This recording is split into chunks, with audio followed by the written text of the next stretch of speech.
Ay, naiiwan sa kanya guys, 3 na lang, no? Okay, sa atin dami pa, 1, 2, 3, 4, 5. So 5 pieces pa, no?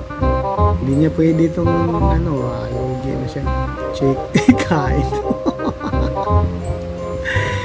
Okay, kaya hindi niya tinex ito. Ito libre eh.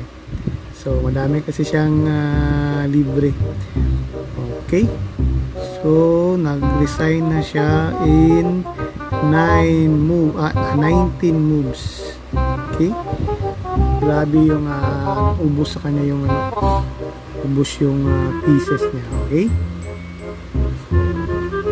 wala na magawa to. 2 rook pa. Okay, sa kanya 3 na lang, ubos na yung rook niya. Okay, so again guys, maaga tayong natapos guys, no?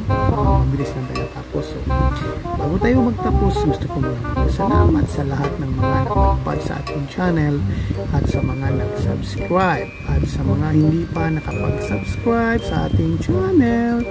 Baka naman dyan, don't forget to click subscribe and the notification bell button. Yung all, palagi kayong updated sa mga bagong videos at live stream. Okay? Again guys, this is Kayan Dax TV. Babu!